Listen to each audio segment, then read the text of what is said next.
All right. Well, welcome to this presentation from the 2024-2025 HumanKind series. My name is Mike Nagle, and I teach history and political science here at West Shore.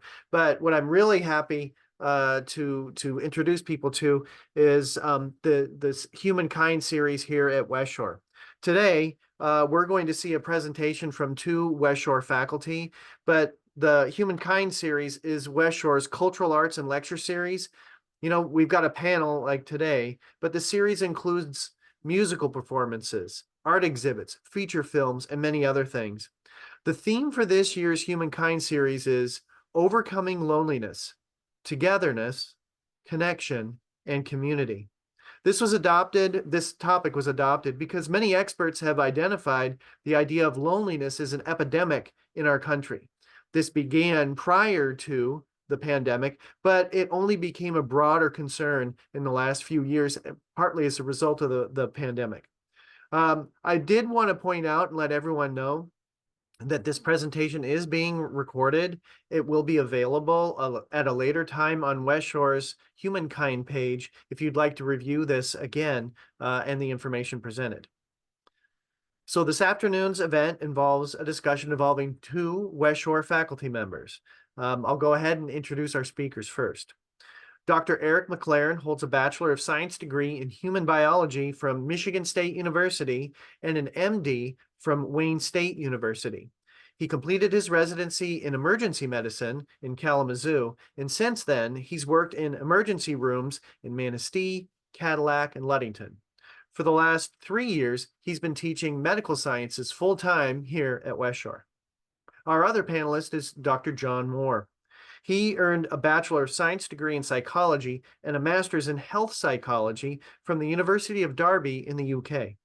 He also holds a master's in research methods and a PhD in discursive psychology from Loughborough University, also in the UK. Dr. Moore has experience in the fields of suicide prevention and social interaction research, as well as 15 years of experience as a full-time educator.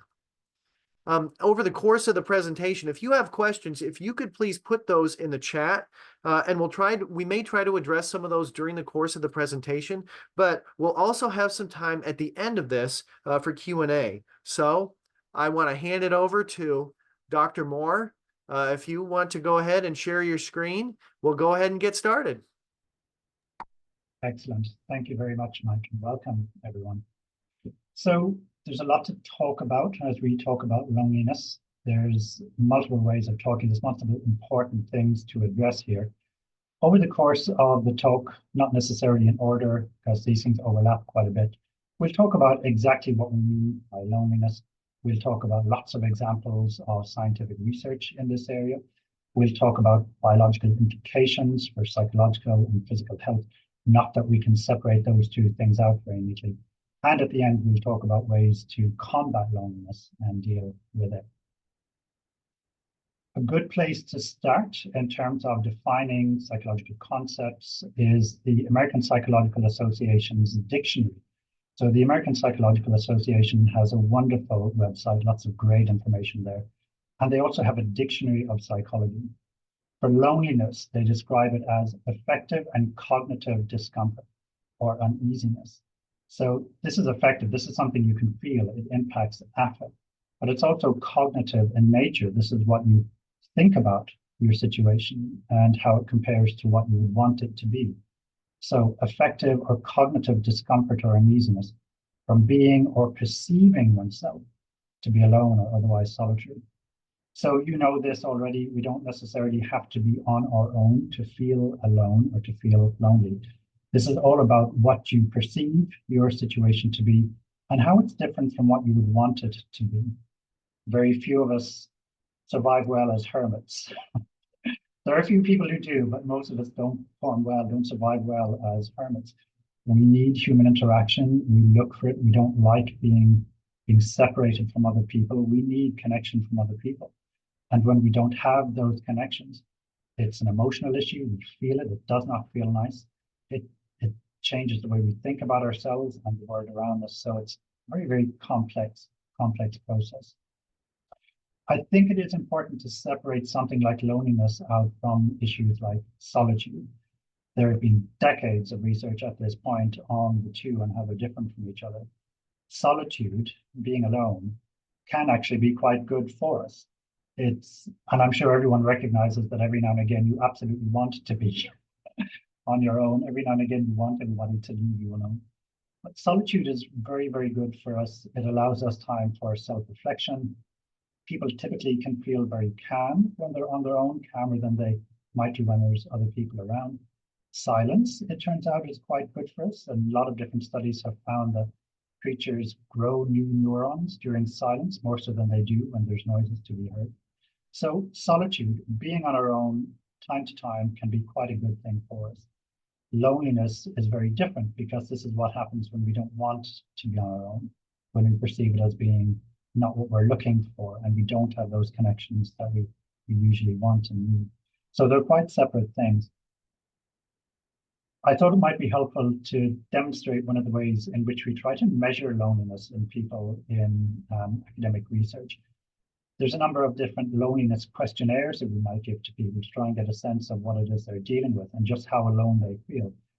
These are 10 questions from a questionnaire that has double this amount of questions.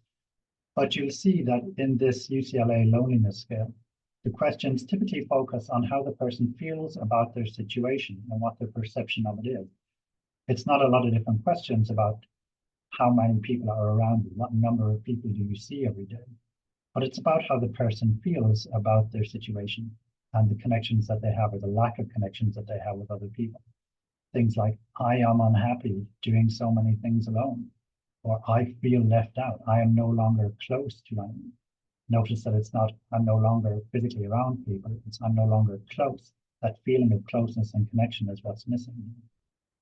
So loneliness is not necessarily connected to the number of people around us. It's what's happening when we feel there's a difference, or we know there's a difference between the amount of social contact we want and the amount of social contact that we actually have. We seem to be biologically pre-programmed to be a social species. There's a lot of different evidence for this. We seem to be tuned to niceness or social cohesion. Typically, if somebody asks you what the time is, if you can't tell them, you'll apologize. You say, oh, I'm so sorry, I don't have my phone and my watch. We're tuned to social niceness, social cohesion, but we seem to be biologically programmed to be a social species. Some of the things that support this, a good example of this is what's known as the still face experiment. This was first created, I think, about 30 years ago by Dr. Edward Fronett. Essentially what happens here is that a caregiver and the child that they provide care for, could be a mother, could be a father, whoever the main caregiver is, they're sat down in a room and they're interacting, but then the caregiver is told to stop interacting with the infant. Typically, we do this with children of about a year or a little bit younger. All of the time, every single time we do this, we see the same thing happening with the infant. Within a very short few seconds of not getting any input, not getting any response, not having connection with the caregiver, the infant's stress response is kicked into very, very high gear. They will do whatever they can to get input, to get reactions from the caregiver. They will be crying, they'll be screaming, they'll be squirming, they'll be reaching for them. It is a very, very immediate and high stress response. Infants, toddlers that don't get a lot of input from those around them, those that experience neglect, have massive, massive shortfall in the way in which their brain creates neurons. We see the end result of extreme neglect looking very similar to forms of brain damage. We just don't see the brain developing as it should do when a child normally gets the type of interaction and input from those around it that it normally would do. So we seem to be biologically pre-programmed to need, to benefit from, and to grow from social connections and social input from a very early age. We see very similar things happening all over the world. We have seen increases in the amount of people that say they're experiencing loneliness in the majority of countries. Some countries have actually said they haven't seen any increase, but the majority of countries that are looking for this find that people are reporting feeling more lonely in recent years. And as Professor Nagle said, this has been happening ever before the pandemic. It's just something we're a lot more aware of now. A lot of countries have started to address this, and other organizations, the World Health Organization, for example, has called loneliness a very pressing threat to our health. Japan, the UK now have loneliness ministers. A lot of countries are recognizing this as a very serious problem and trying to mobilize their resources to act upon it and do something about it. In this country, we have seen a very steady increase in the last decade in people reporting feeling lonely compared to other countries. You'll see different statistics depending on which particular research study you look at. So the American Psychiatric Association reports that up to 30% of American adults this year are saying that they regularly feel lonely. 10% of US Americans say that they feel lonely every day, according to that American Psychiatric Association survey. You'll see others saying that nationally, 13% of people say that they are feeling lonely all the time, but the numbers are certainly higher than they should be and higher than they have been before. We see increases in particular groups more than others. Young people, especially young people that work full time, are reporting feeling lonelier than ever in this country. And so depending on who you might be, it might impact you quite a bit more. The research in this area has been very, very different, and it's been around for a long time. A lot of psychologists were decrying the invention of the ATM because of how it meant that people no longer had to go in and see a bank teller to get money from their account, and how this would take away human interaction that is just so important to us. So we've been researching this and focusing on separation from other people as a problem for quite a few decades now. A lot of research over these decades have shown that experiencing something like loneliness can massively increase a person's risk for experiencing things like depression and anxiety disorders. A lot of the research, especially recent research, is zooming in quite a lot. For example, some research that looked at people in multiple countries found that those who have to work with artificial intelligence regularly rather than people experienced greatly increased feelings of loneliness. So these are folks who get answers and responses from AI rather than people during the course of their workday. And they were reporting feeling loneliness and also increased rates of things like drinking to feel better and also insomnia. So loneliness is connected to a great deal of things, which is why we are paying a great deal of attention to it and why we are focusing on it as a very intense threat to our health in lots of different ways. I'm going to hand over to Dr. McLearon now. This feels like a good point to swap. Thanks, John. And thanks, Mike, for the introduction. So as a medical doctor, I'm going to focus a little bit more on the health effects of loneliness. And so here's a brief outline of what I'll be talking about here. Briefly, some contributing factors, risk factors, the adverse health effects, treatment, and benefits to having a more connected society. So let me start by introducing two doctors here who provided the bulk of my material for this presentation. Dr. Vivek Murthy is our current US Surgeon General. He served under Obama as a Surgeon General, briefly under Trump, and then again under President Biden. So he put out a publication called Our Epidemic of Loneliness and Isolation just last year in 2023. And a quote from that is, social isolation and loneliness are significant predictors of premature death and poor health. My other major source is Dr. Jeremy Noble. He's based out of New York, and he wrote a book it was published last year called Project Unlonely. And he's also the president of a foundation of art and healing, which focuses on treatments for loneliness. So he starts us off with a definition here, which is somewhat similar to what John was talking about. But loneliness is basically this sensation or this feeling of a gap between the relationships that we have and the relationships that we want. And Dr. Noble actually goes on in the next statement to say, like, well, that's not the best definition. So he breaks it up further into psychological, societal, and existential loneliness. And I think psychological loneliness is probably what most people think of when they think about loneliness, as far as, I wish I had someone else to share experiences with. I wish I had someone else to talk to. So that's That's what he considers psychological loneliness.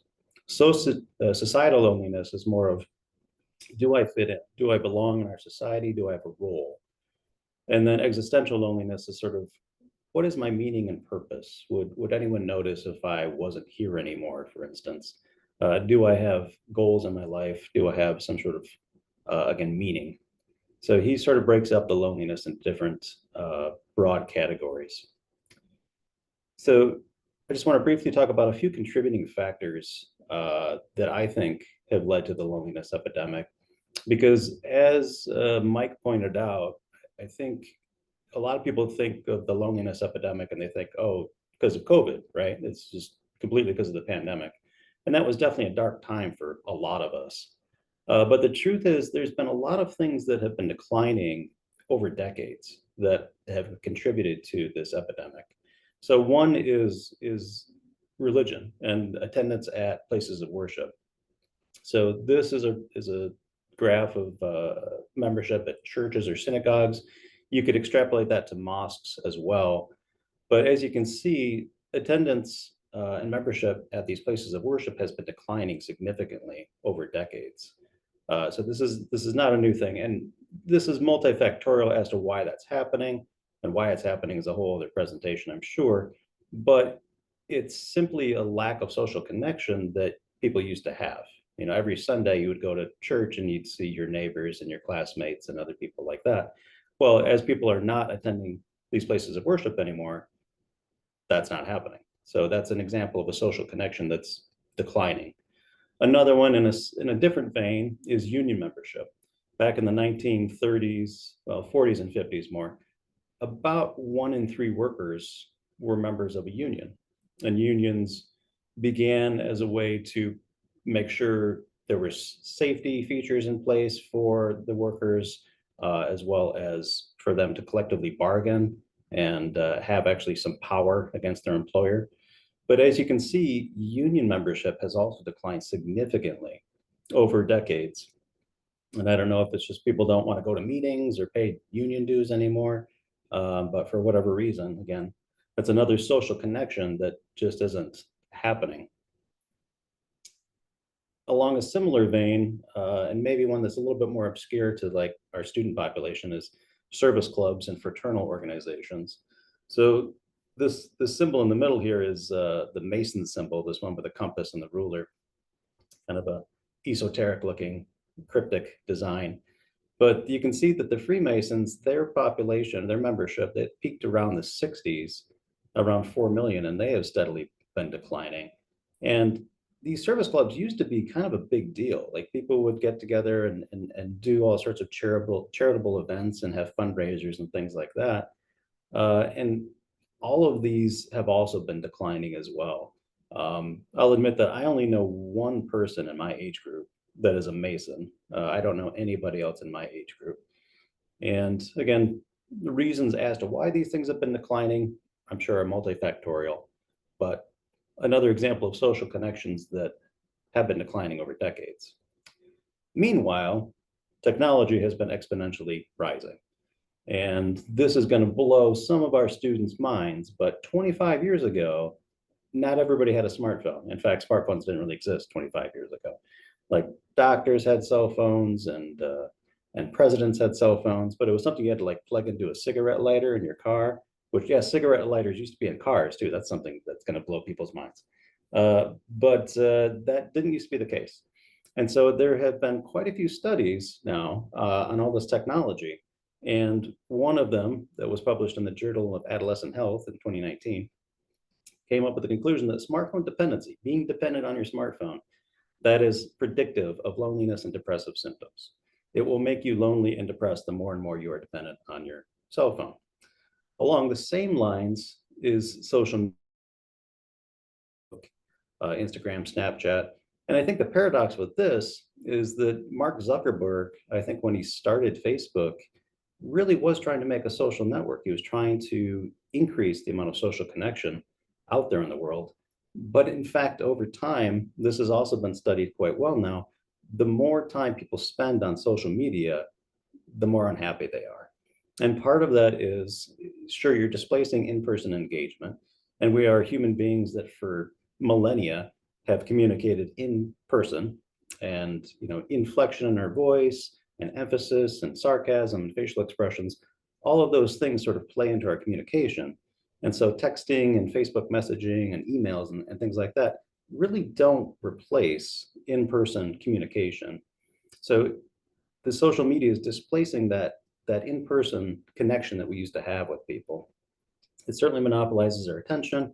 You know that if you know anybody under 18 who's constantly looking at a phone, reduces the quality of our time and diminishes self-esteem. Again, some of that goes back to the fact that what you're seeing on social media is typically these curated images in people's lives. There's just very selective times where people are publishing, look at my fantastic vacation in Italy, and the more and more you look at this in more and more posts, what people come away with is, oh, I wish I could get away.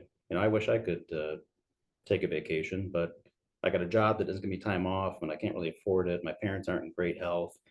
So again, a lot of this social media depression arises from the fact that what you're looking at is kind of artificial and often curated images in people's lives. So another contributing factor to loneliness. And then of course, the pandemic itself. I mean, they called it social distancing during the pandemic. We were supposed to stay at least 6 feet away from each other. And some people found that being at home with their families, they enjoyed that. They had time with their families they didn't really have before, especially during the lockdown period in early 2020. But of course, there was plenty of the population who were single and they were stuck at home alone. And I would say that the pandemic was sort of an exclamation point on this loneliness epidemic that has been going on for decades. So a couple of graphs from Vivek Murthy, the US Surgeon General. Basically, you can see that from whatever parameters they're looking at, social isolation has gone up significantly, while social engagement and connections, whether it's with your family, friends, etc., has all been declining, especially over the last 17 years. This was all pre-COVID again. So I want to talk a little bit about risk factors for loneliness, and this is primarily from Dr. Nagle's book. So some risk factors for loneliness include trauma, which could be things like child abuse or sexual assault, trauma that never really leaves a person and oftentimes can lead to flashbacks and nightmares, which you also see with first responders like police and paramedics, as well as veterans of war. And there's a slight distinction between post-traumatic stress and post-traumatic stress disorder. The disorder means that the stress is going on so much that you can't really live a normal life. Like you cannot engage in the normal activities of life. You can't hold a job and things like that, typically if you're suffering from the disorder. But the post-traumatic stress is quite ubiquitous. Again, like just think about maybe a police officer or paramedic or an ER nurse even, or a veteran. Like post-traumatic stress is very, very common. And one very common symptom of this, again, is nightmares and flashbacks. And when nightmares and flashbacks occur, typically the amygdala of the brain is really in full force. And the amygdala is an area that's associated with fear and rage, and it's connected to your sympathetic nervous system, which is involved with fight and flight responses. And what's interesting about this is when that amygdala is really lighting up, when it's really active, the area that's involved in creation of speech, which is called Broca's area, is kind of shut down. You can't really get words out. Imagine just being so angry or scared that you're speechless.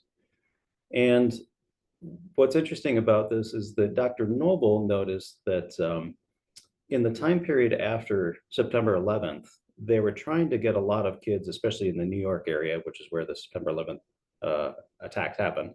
They were trying to get them into counseling and get them talking. And what they found is the kids just didn't want to talk. They just could not open up about their experiences with it. So what they did was that they would sort of give them different media to work with in order to make paintings and drawings and things like that in order to express how they were feeling. And then once they did that, they were able to share those drawings and paintings with each other, with their therapists, and it was enlightening. It was kind of an epiphany for Dr. Nagle, because he realized like, oh, okay, well, we can still use the art centers of our brain to express ourselves, even when we are really stressed and perhaps really lonely. So we'll come back to that a little later on. Another risk factor for loneliness is illness. And there's obvious ones like if you've had a stroke and you are severely immobile now and can't really leave your house because of that. And there's various diseases like multiple sclerosis and other neurologic diseases that can seriously affect people's mobility. Well, that can be geographically isolating. Obviously, if you can't really leave your house without the assistance of someone else, that can be very isolating and lead to loneliness.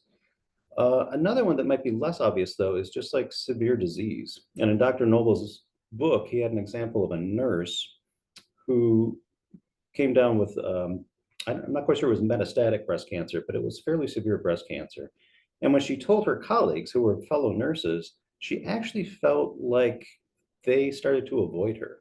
Like they didn't know what to say, they didn't know how to react. And she kind of felt like they were drifting away from her.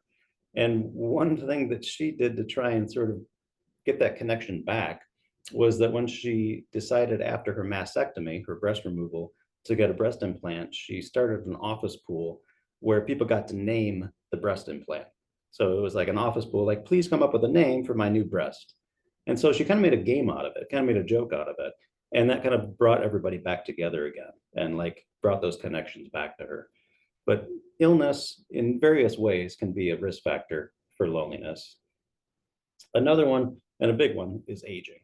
So there's all sorts of physiological things that happen as we age that unfortunately we can't really do much about. Our quality of sleep declines. And I think we can all relate to the fact that if you're exhausted because you're not sleeping well, chances are you're not going to want to engage with other people very much. And it's going to be difficult to engage when you're exhausted.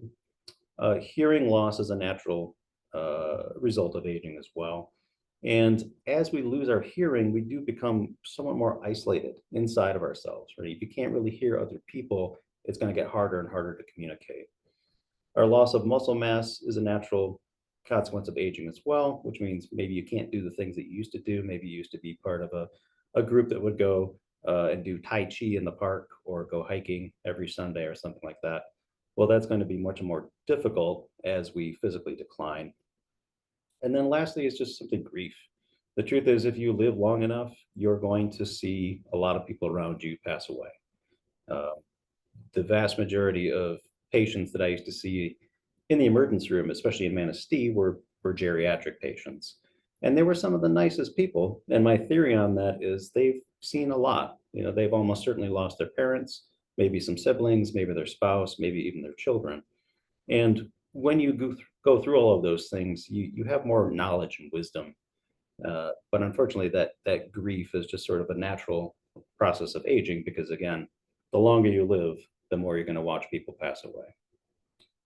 And then one last risk factor to talk about is difference. It isn't just being different from sort of everybody else around you, whether it's race, religion, sexual orientation, you don't speak their language, things like that. That's a big risk factor for loneliness, especially in younger people. So in family dynamics, imagine being, you know, of a different sexual orientation than your parents, who might be really strict and religious. That can certainly be isolating and lead to loneliness. Imagine being the only white kid in a school full of Hispanic kids or Black kids or Asian kids. That can be quite isolating, and you would feel like an outcast probably until you made some friends.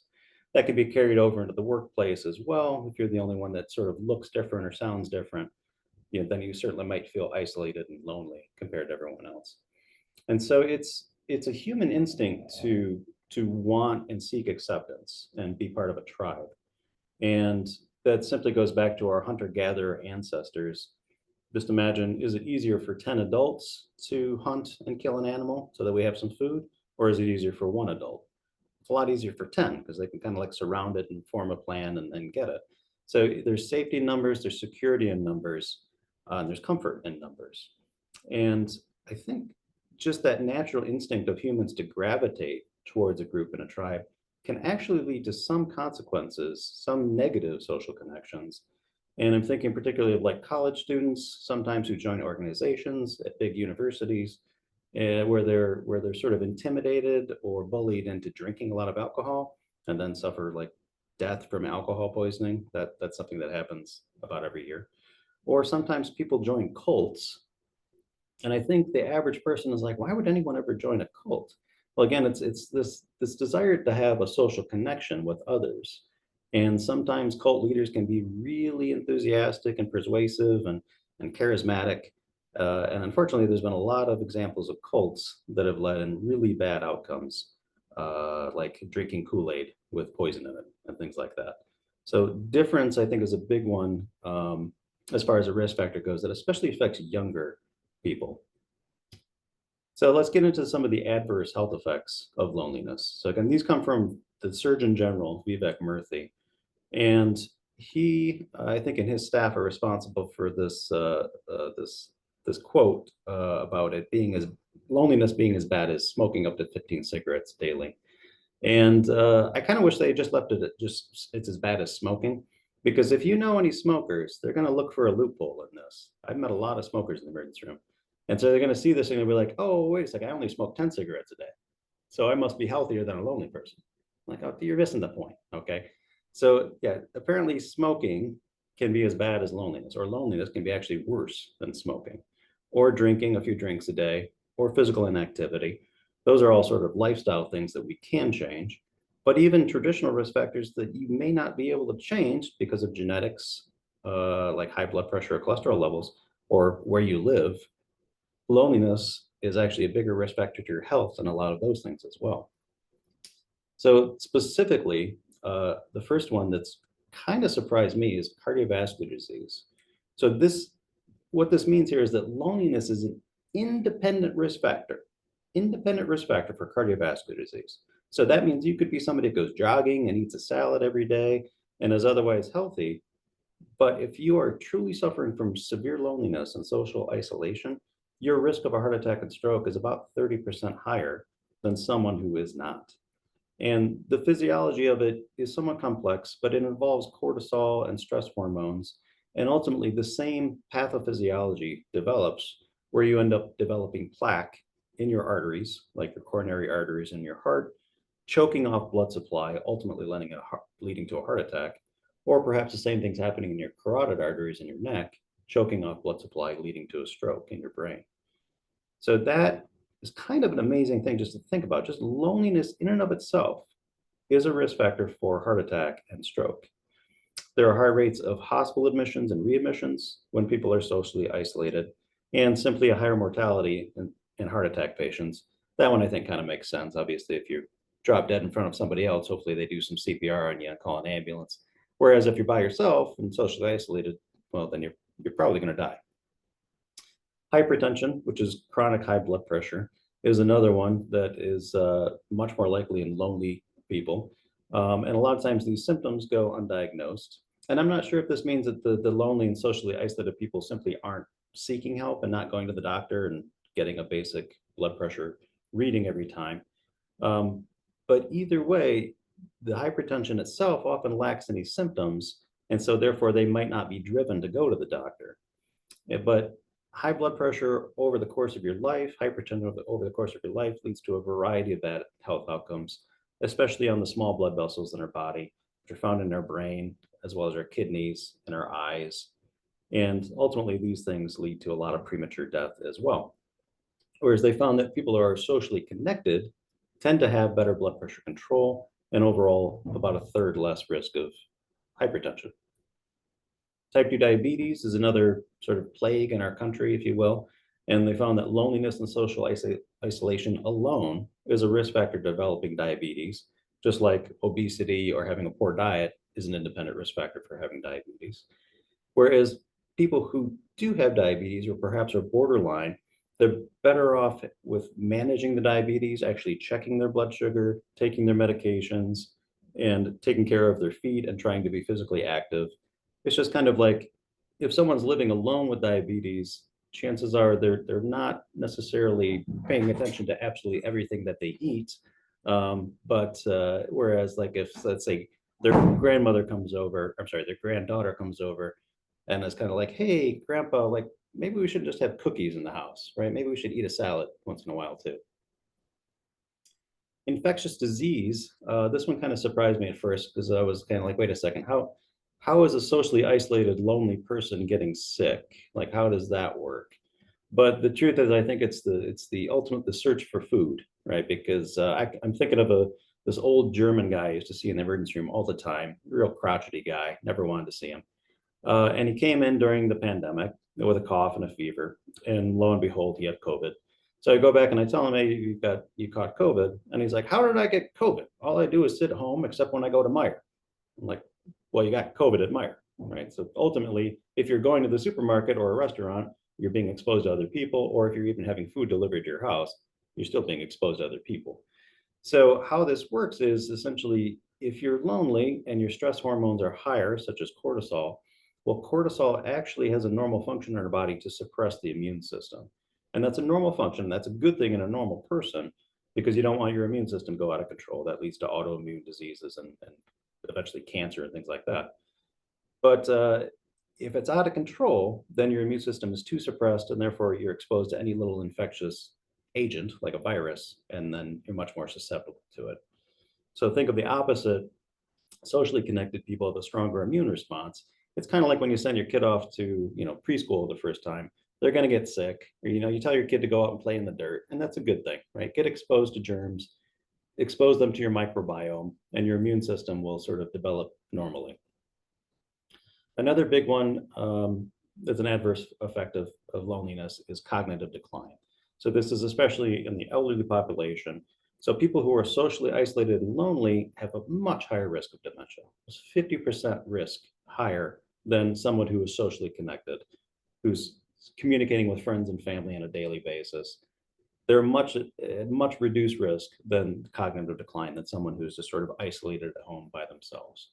So wider social networks, more frequent engagement with friends and family are associated with better cognition. Side note, protect your hearing. So this is more a note to like all the students that I see like with earbuds in all the time and stuff, and my wife included in that too. And like sometimes you walk by me, you can hear like what's going on in the earbuds. So you only have one set of hearing, and you don't want to lose it, because again, you sort of end up isolated inside of your own brain when you can't really hear what's going on around you. So that in itself, like hearing loss, is a predictive symptom of dementia and cognitive decline as well. Depression and anxiety, I think that one's pretty obvious, but it's kind of a chicken and egg thing. So depression and anxiety, one symptom of depression is that typically people do withdrawal. They don't really want to hang out with friends and don't really want to do things. And that's obviously leading to social isolation and possibly loneliness. But the opposite is true as well. People who are socially isolated and lonely, who do want to engage with others, will often end up with some depressive and anxiety type symptoms as well. And then lastly is suicide, and most dramatically is suicide. So social isolation is arguably the strongest and most reliable predictor of suicidal ideation, attempts, and lethal suicide behavior.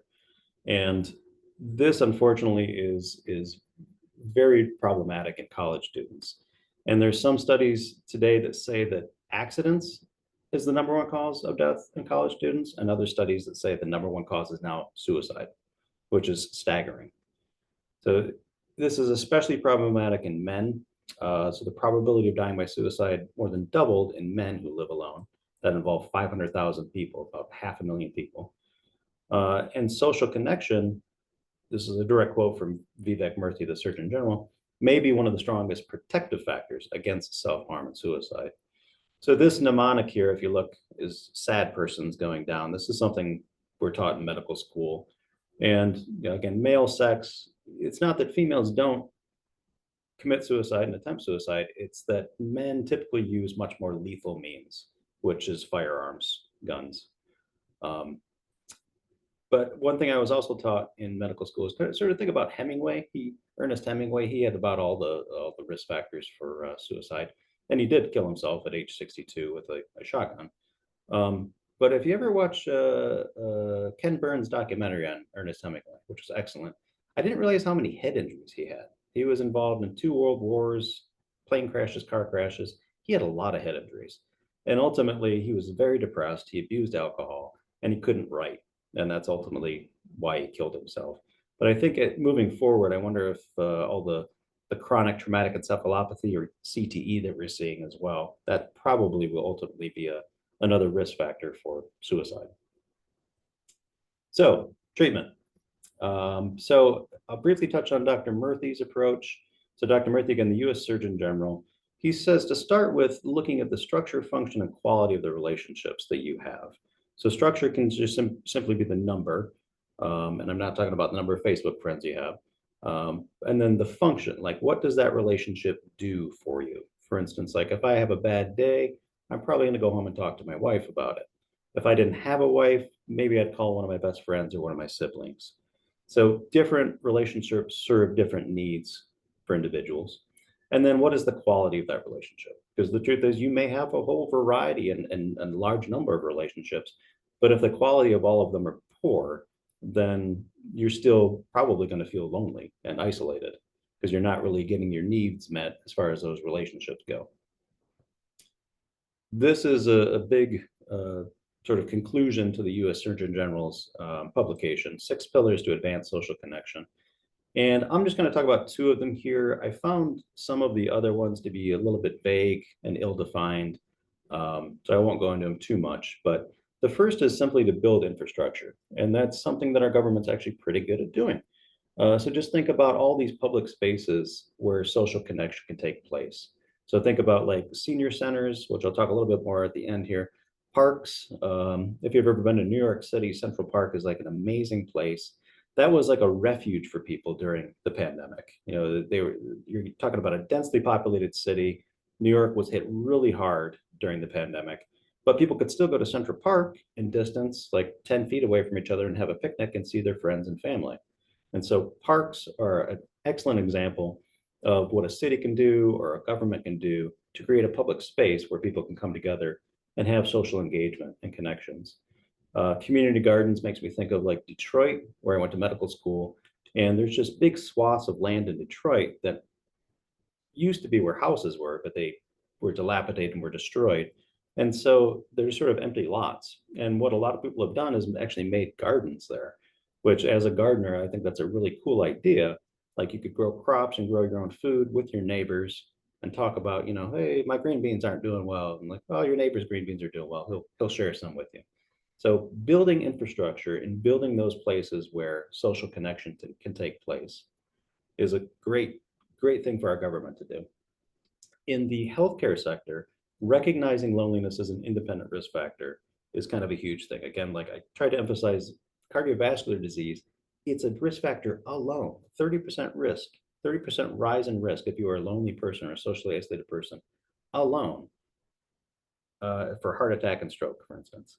So PCPs, that's primary care practitioners, they need to assess not only your physical health, like your blood pressure and your cholesterol levels and things like that, your mental health, your mood, are you depressed, etc., but also your social health. You know, imagine like you're a primary care practitioner talking to an elderly patient.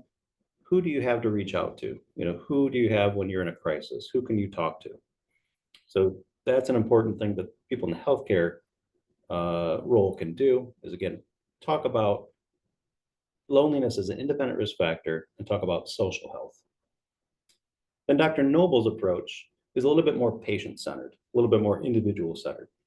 So one thing is raising awareness of the epidemic. We're doing that right now. Reducing stigma.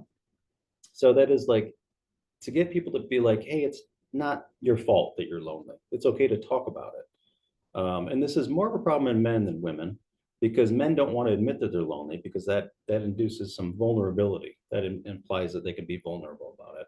And so again, kind of along the lines of men are much more likely to commit suicide because they're less likely to seek help. Screening, I'll talk about in the next coming slides, and then promoting art as therapy. Dr. Noble is really, really big on art.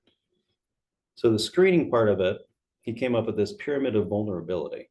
And this can assess primary care practitioners and therapists, et cetera, to identify who's at risk. And so those at the very top are highly isolated. So truly suffering from loneliness and isolation, they're the most likely to need professional one-on-one help. They need to sit down with a psychiatrist, psychologist, a therapist, and discuss what's going on with them.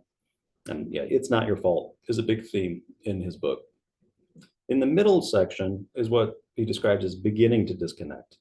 And for them, he recommends support groups with other people who are experiencing similar symptoms. So imagine 12-step programs for people who are suffering addiction to alcohol and drugs, for instance. Caregivers, I wanted to bring up, there's a large section of our population that are taking care of like an elderly patient, or I'm sorry, like an elderly parent, especially who has dementia.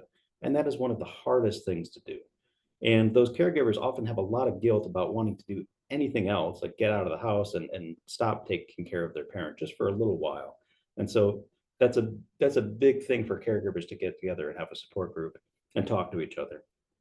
First responders, again, fire, police, EMS, all have similar experiences. They can get together and share stories. And that's an excellent social connection to help them deal with like post-traumatic stress, and along the same lines with veterans as well. And then the rest of us kind of fall at this, well, I'm saying the rest of us, most of the population are going to end up falling sort of at the at risk, at the bottom of the pyramid. And so what he recommends for most of us is start by identifying your passionate interests, and you seek out those with similar interests. So clubs. And this reminded me of this concept of ikigai, which is a Japanese concept meaning like what gives you a sense of purpose or a reason for living. And this can be an excellent tool for young people who don't really know what they want to do as far as a profession. But you can cut off this bottom circle here as far as like what you can be paid for. We can leave that one out completely. But just think about what you're good at, what you love to do, and what the world needs. And where you overlap with that can often like guide you in a direction as to like how to address social isolation or loneliness. So I think about like my own hobbies. There are some like reading or gardening that I'm perfectly happy doing by myself, but I also enjoy playing guitar and piano. And those are certainly things that I could do with other people and join a club. So Dr. Noble also has an approach as far as like a 3-step approach that starts with being mindful. So mindful meditation. And I think the hardest part about meditation is simply initiating it. And I can admit that before, a lot of times before ER shifts, I would meditate and it would help me stay focused and calm throughout the whole thing. But then as schedules change and things change over life, like I just kind of fell out of phase with it and stopped doing it. But as far as like, I really like this quote of "take back your brain" that was in his book. And it's kind of like we have all this monkey chatter going on in our brains all the time, right? There's wars in Ukraine and Israel, and there's an election in 3 weeks, and there's hurricanes, all these things going on. But like it's a good idea to sort of just get all of that out of your brain once in a while. So limit your device and your screen time and your social media time. Along the same lines is forest bathing, which is simply going out in the forest and just feeling everything with your senses, just being there in the forest by yourself, just focusing on what you're seeing, what you're hearing, what you're smelling, what you're feeling. So that is sort of a first step at being mindful and getting back to yourself. Then he recommends art. He's really, really big on art. So make some poems, some songs, some drawings, etc. So making creative expression just as healthy or just as important of a habit as eating a good diet or exercising or getting good sleep. And then his third step that he recommends is then sharing that. Obviously, you have to have some other people to share it with at that point. But he suggests creating these creativity circles. And he suggested that maybe in a school setting, the first hour of school could be 20 minutes of meditation, followed by 20 minutes of creating art, followed by 20 minutes of sharing that art and conversations about what that art means.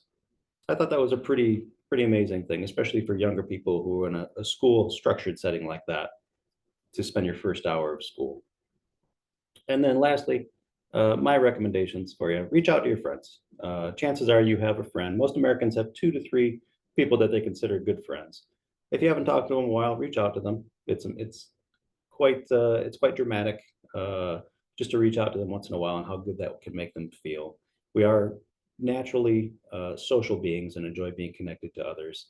And in the case of elderly relatives, maybe your grandparents or your elderly aunts and uncles, it can sometimes be life-saving. Not only will they appreciate the phone call from you, but you can be like, "Hey, Grandpa, you kind of sound short of breath. Are your legs really swollen? Yeah, it might be time to go to the hospital," right? Things like that. Pets, just one word, pets. But think about what service dogs have done for veterans. Think about what cats can do in nursing homes. Obviously, a pet is not always, an answer. Don't go getting your grandma a German Shepherd, probably knock her over and give her a broken hip. Don't do that. But pets are an incredible therapy for loneliness. And obviously, it's not the same as a human-to-human interaction. But as an example, if you have a cat on your lap and you're petting it, and you can feel that vibration of the purring that they're doing, that in itself will lower your blood pressure. That's been studied. So pets can be an amazing therapy for loneliness. And there is a possibility of social connection here. Just imagine taking a dog to a dog park. You're going to meet other people there with dogs. And then my last recommendation is volunteering. So I did some mentoring prior to medical school of a couple of young kids who had really terrible home lives. And it was a lot of fun. I take them fishing and bowling and some other things. So that's a great way to sort of alleviate loneliness in other people and yourself. You can oftentimes volunteer at schools to help with reading, at senior centers, again, at animal shelters. Chances are, if you really love animals, you can go to an animal shelter. You can meet a lot of other people who are really into animals as well. And then lastly, why? Why do we care? Why do we want socially connected communities? Well, overall, the health of the population goes up. That means less people in the hospital, overall, a healthier community. Natural hazard preparation resilience, just to think about these hurricanes that are going on right now, or maybe like blizzards in Michigan that happen.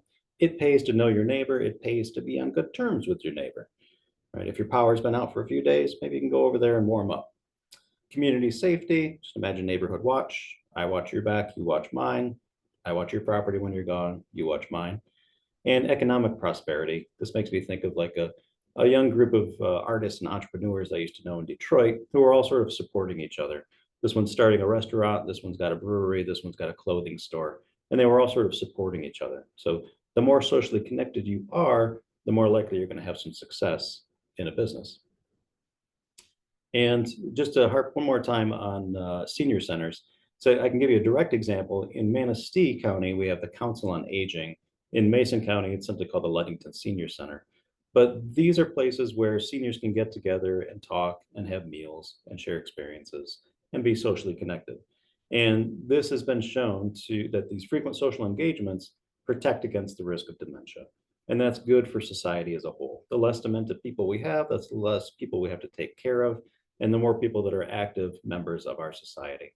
So again, another quote from Dr. Murthy: this suggests that investments in social connection may be an important public health response against cognitive decline.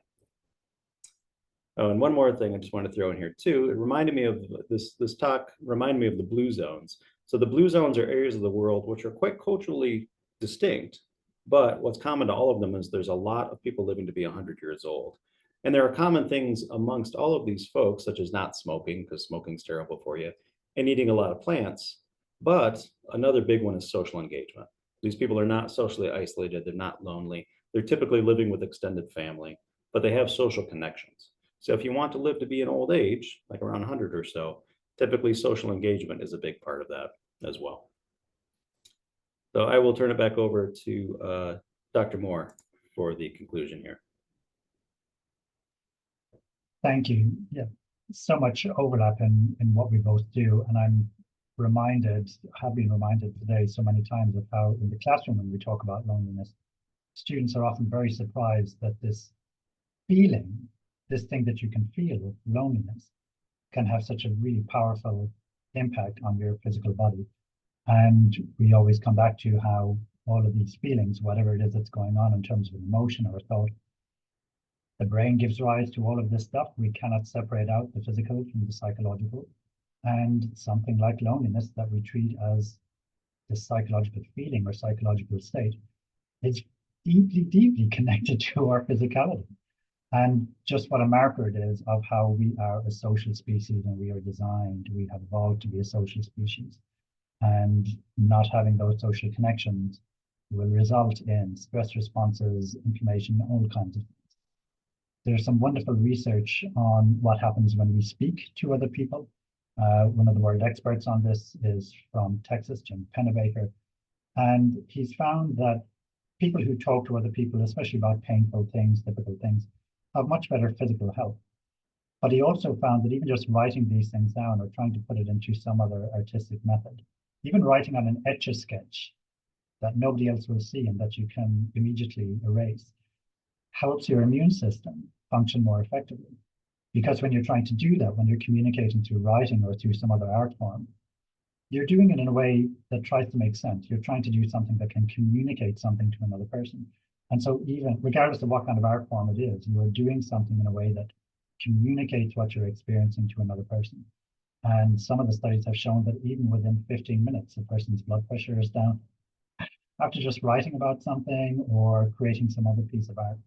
And so these are deeply, deeply connected things. We cannot separate out how we're feeling about things from what's going on with our physical body.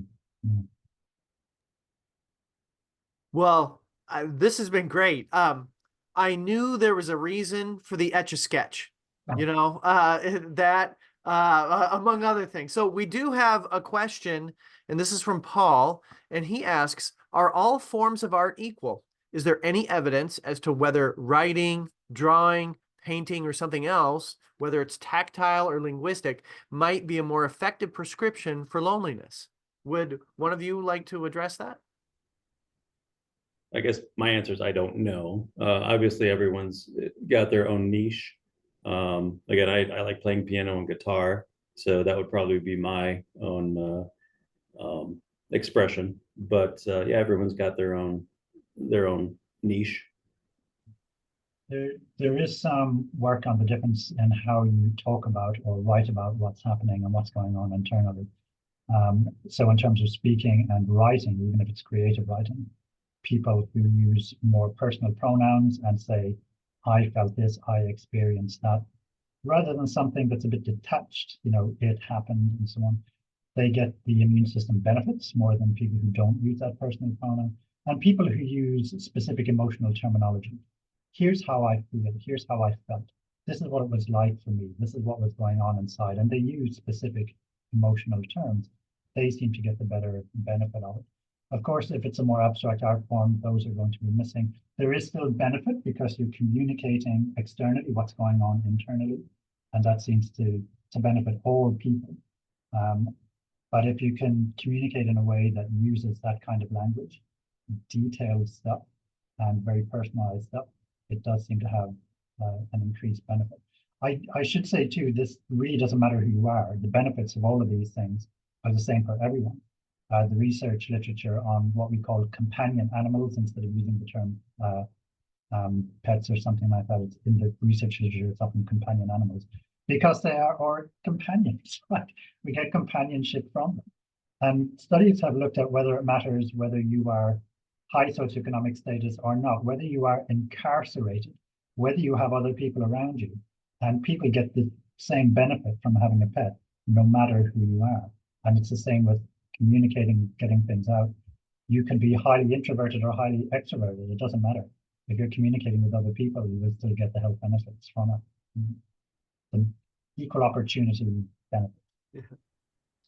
Well, I think this has been great. What I really like to see was the overlap between the two presentations. I mean, John, when you showed that image of the brain and how the brain scan and how different that was, and how when children experience neglect, how there was a physical change there.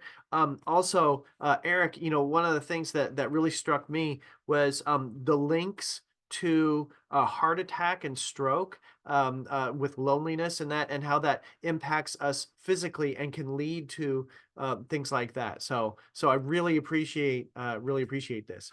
I did want to make sure that I didn't see another question. So and I also wanted to make sure to respect people's time in that. And so because we've been about an hour, and so maybe I can do this. I just want to wrap it up, but I would be remiss if I did not mention that the next HumanKind event will take place tomorrow night at Manastee's Vogue Theater. We've got a great partnership with the Vogue. On Wednesday, October 16th, 2 versions of The Phantom of the Opera will be available, and they'll be shown. The 1925 version starring Lon Chaney, that I remember from when I was a kid, not like I was a kid in 1925. But anyway, the Lon Chaney, that will be shown at 10 o'clock in the morning tomorrow. The musical version from 2004 will be shown at 7 o'clock. Those films are free and open to the public. You can see a full listing of all of the films from the and HumanKind events by visiting West Shore's website. Once you've arrived at the website, choose Engage and HumanKind. I also should give a shout out to our performing arts series. The Broadway musical Beauty and the Beast will be performed at West Shore's own Center Stage Theater beginning October 24th. There will be an evening performances as well as matinees. And so if you look at West Shore's website, you could see specific times and you could get your tickets. I did have one more request, one more favor. As you leave this Zoom session, you'll be asked to complete a survey, and that will allow you to comment on the quality of this presentation. It's very important and helpful for us with our accreditation, so please let us know what you liked about this presentation, as well as any opportunities that we could implement in order to improve the viewer experience. So thanks again to our panelists.